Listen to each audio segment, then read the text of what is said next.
Hey guys, we're here with another video. Today we're going to be changing brakes on a Holden VP Commodore Ute. It's been fitted with disc brakes front and rear. We will be doing front and rear. I'll just quickly run over some things. We're going to need a G-clamp big enough and a jack of your choice. I go with this one for my car as I feel like this gives a bit more stability when jacking it up. You're going to need some basic hand tools like sockets and wrenches, and preferably at least one tyre to be chocked at all times so the vehicle doesn't roll back or forwards whilst it's raised. Now, earlier today I went into my local Repco and got some of these brake pads. These will do your Holden Commodore. If it's a VP, I will search up and write down what other Commodores they will fit. It must be stock brakes. That's the item code right there. This is for the rears, and then for the fronts, that's their code right there. And I will open them up and show you what they look like in the box. So your Repco brakes, if you get Repco brand ones, they will come in the box like this. This is for the rears. This is what they look like. And then your front ones will be same thing, except larger obviously, as the front is producing more brake power whilst you're normally driving. These ones, the front ones, sent me back $72, and the rear ones were only $69. Kind of a high price, but they are Repco, and I've been told that they are good quality as well, so I went for them. Now, when jacking up your vehicle with your jack, you're going to want to come under your vehicle and find your favourite jacking point to get to. My little spot is right here. There's like a beam and looks like brake lines on it. I use that point because it seems to be a really strong point to go off. Okay, so guys, I've got the jack set up. That's what it will look like. That little notch part on that little beam that I was putting it on. Just to get an estimate where it is, it's sort of right in the middle of your driver's door. For the Ute model, I would estimate it would be roughly around there for your sedan station wagon as well. Now, you want to do is jack that up until your front wheel is off and spinning. But before you do that, always make sure you get into your vehicle and you want to put it into neutral. If it's an auto, just put it out of gear. If it's a manual, make sure your handbrake is always off. Now, if you're just doing front brakes, you can leave handbrake on, and you should be able to do leave the vehicle in park, as it's only locking up the transmission, and this is rear wheel drive. However, we're also doing the rears, so we're going to leave it in neutral and handbrake off so that we can get our rears easier later. Now, we do have our vehicle jacked up now. Our wheel is free spinning, as you can see. There's the jack there. I put a board underneath because our surface was uneven. Please do recommend you have a level surface. Also, I recommend gloves and safety glasses, as there is brake dust and you might not want to get all that on your hands because it's sometimes difficult to come off. And the safety glasses so you're not getting it in your eyes, as it will sting. Now, the VP Commodore uses a 21mm stud on these alloys, not studs, sorry, a nut. So this will go right on them and you'll be able to undo them. I'm going to be using my rattle gun as it makes every job tons easier. I do have proper wheel sockets, however I've accidentally left them inside, so I'm just going to be using this deep socket that's impact rated. I'll get the wheels off and I'll get to the next step. Okay, so guys, just in case there's someone watching that's never taken a wheel off before on their car, for this exact Commodore, there will be the 5 nuts obviously. Take all of them off and this wheel should just slide right off towards you. And this is our brake assembly here. This one's semi-hard to turn, but that's because our brakes are well and truly shot on this one. I've measured this, it's still in specs, so I still can use this rotor, and that's what I'm going to do. This is the brake caliper, which houses the piston That part that you can see right there, that's the piston, and that pushes on the brake pads, which then squeeze against our brake rotor here, and that's what enables your vehicle to stop, by that frictional force that's gripping on each other. That helps slows your vehicle down, brings you to a stop, and it's probably one of the most crucial things about an automotive vehicle, to be honest. Now, there's going to be two bolts, they should be back here.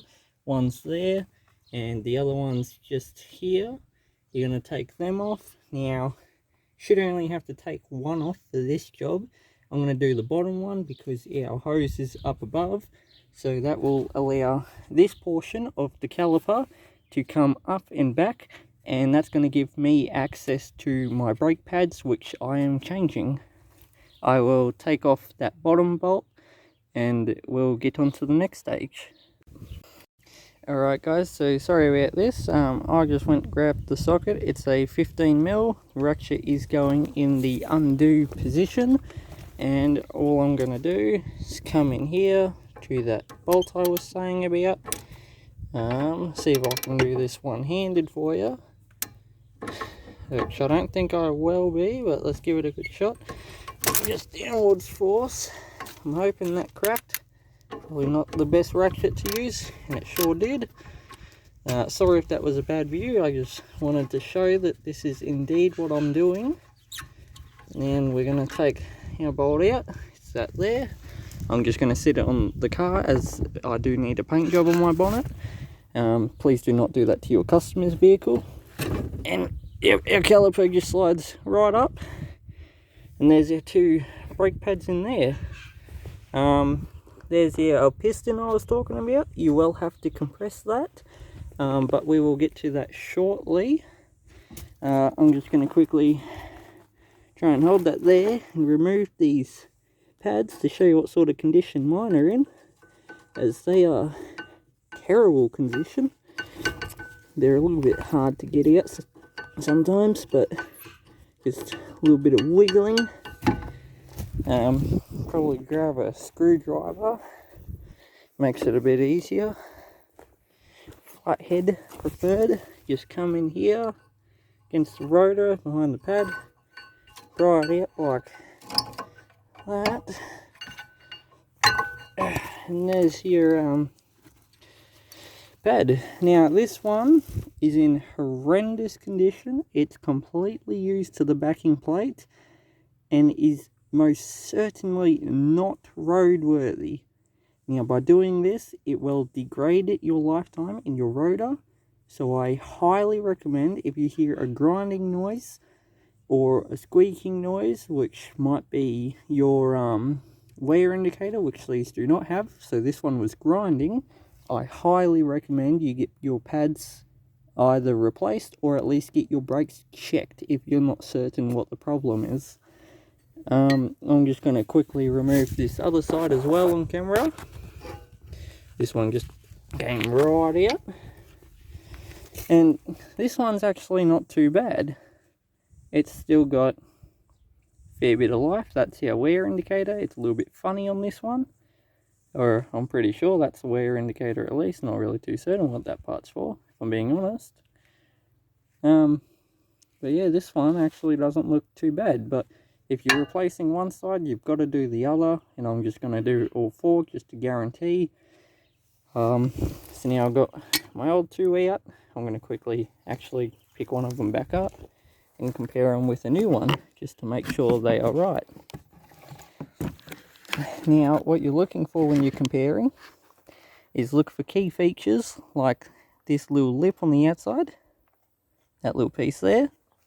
You want to make sure, you know, they're the same size. You're going to look, now the material itself usually probably isn't going to be the same. As you can see, this one's all flat, this one's got a groove in it and yellow paint. But as long as it's the same width pretty much, which this one does look to be about the same width, and the actual pad itself is the same size, which these indeed are, that's how you will know that you have the right pads for your vehicle, always double check that, and if they're not right, either put your assembly back together, go get the proper parts, put them back, or you can simply just go get new pads and put the proper ones in. Now I'm going to quickly go grab the tools and compress that cylinder, which is our next part. So this is our G-clamp here that we're going to be using. Now what I like to do is grab one of the old brake pads, lift up our assembly. I'm going to hold it with my knee. Hold on guys.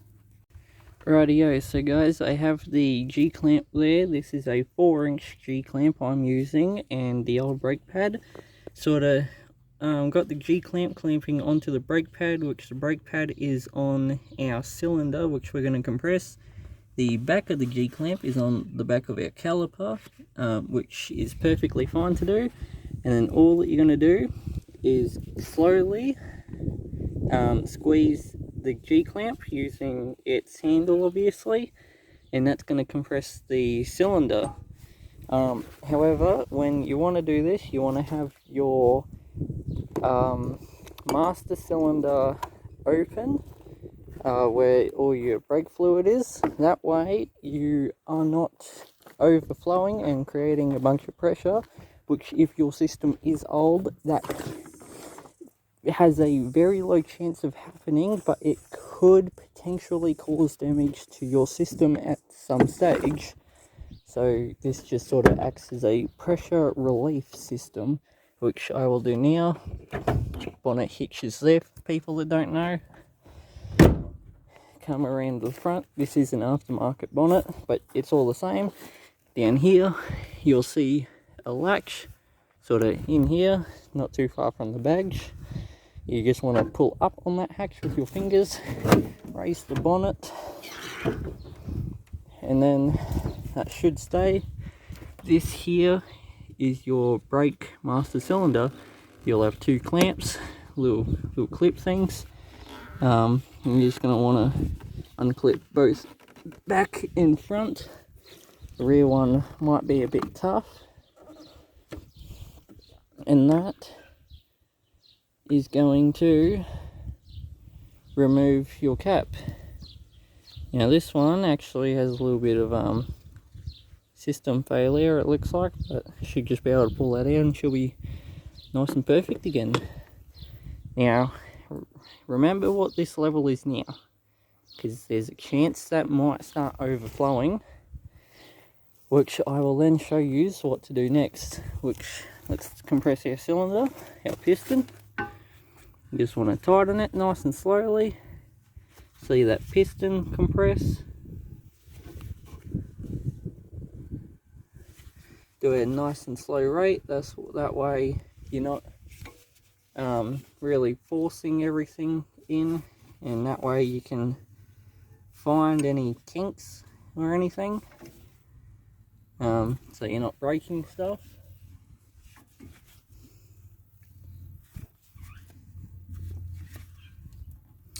And that is a fully compressed piston now. And you can see our brake fluid. If you ask me, I reckon that's gone up a bit, but we will check that after all 4 are done to guarantee. This should have the shortest return into that cylinder, our brake reservoir, because it's the closest to our reservoir and our booster, and commonly it's going to have the shortest line, which means there's going to be the shortest fluid in there, and that's going to be an important part if you have to bleed your brakes, as you're going to have to bleed the furthest from your reservoir first, and then it will be second furthest, third furthest, and closest. Now that I've got that compressed, I'll quickly just go on to the next step, and that will be cleaning up our brakes to make sure they work properly.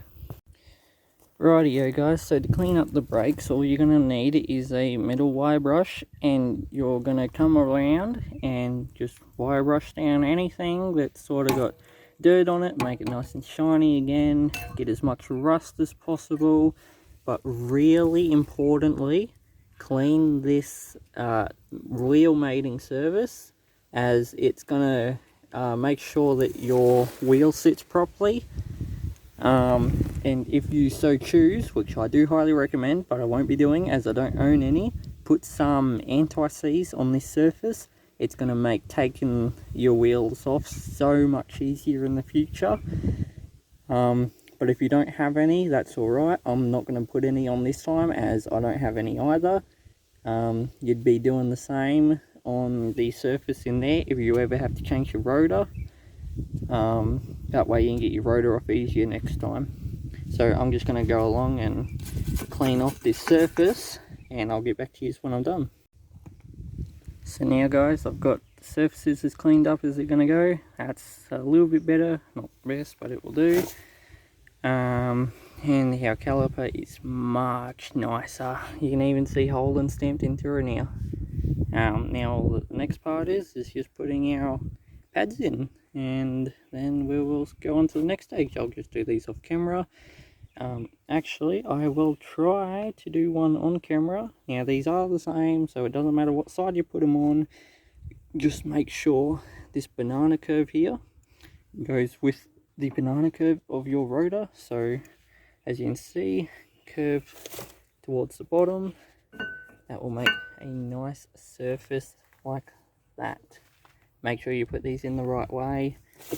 Some you won't be able to put them in the wrong way, but some you will, so please do be careful. Also, most important part, make sure you clean up these little slide areas here, as your caliper will be sliding on that. The less corrosion and stuff there is there, the freer they slide, the better they are at doing their job, and the less they will wear down prematurely. I will quickly go on to the next step. So anyway, just holding the caliper up with my knee. Got the pad here. I know this one will go on the outside. And if I can hold this correctly, it's just going to go onto literally just in our little grooves. Push it all the way in, and it's as simple as that to mount them. Now literally do the same for the inside. I'll see if I can do that. On the Commodores, it's same, you know, make sure the bananas in towards the center. Now the outside's on the outside, just slide her in, push her all the way down, and they are both set in there. Caliper, it's got slide pins in it. Make sure they move relatively freely. The freer they are, the more efficient your brakes are. Just slide it down, might give it a few bangs, but that should just fall right on in there. Sorry for the bad view, guys. Just like, gotta make sure that those little springs, which help keep it seated, are down, as that will reduce vibration in them. Really good feature, highly recommend. But now our caliper is all the way down. You will have to push this to put the bolt in, which I will do off camera, as those springs are kind of strong. Put that bolt in, and then I will move on to the step of making sure that your pads are contacting your rotor. But before I do that, I will do the other side off camera, just get it out of the way. But it will be same both sides. When you put this bolt in, just make sure you do it up real nice and snug, not over tight. Do not under tight it, definitely. And then just put the wheel back on. Make sure you either do them down to spec or just as tight as you feel is comfortable.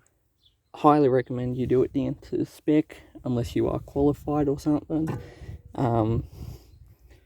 And that is how to do your front brakes. That's all the basics to it. Just pads we're doing, not the rotor. Rotors are good. Rightio guys, so we've done both front ones now. For my passenger side, I just use this bit of railing here, sort of underneath the door trim, that's been in improper use. That's why I recommend the jack I use, as it supports it a bit more. That's to raise the vehicle up here on this side. Sorry guys, the camera ended up dying, so I was unable to do the rears for you. However, the rears are just like the fronts on this vehicle, so whatever you did to the front, do the exact same on the rears. There's nothing special. The emergency brake or handbrake, it's a drum setup on this one. However, brake pads and rotors are still there. That will be your normal thing, so it's the exact same as it is on the front. Handbrake will be another day's job when that does fail on me. However, it has not yet, so I won't be doing it. But please do watch out for a video for that when it does happen, as I will most certainly be creating one. Anyway guys, thanks for watching. Hope you enjoyed. Please like and subscribe if you want more content like this. Please comment any improvements that I can do. And stay safe whilst you're working. See you guys.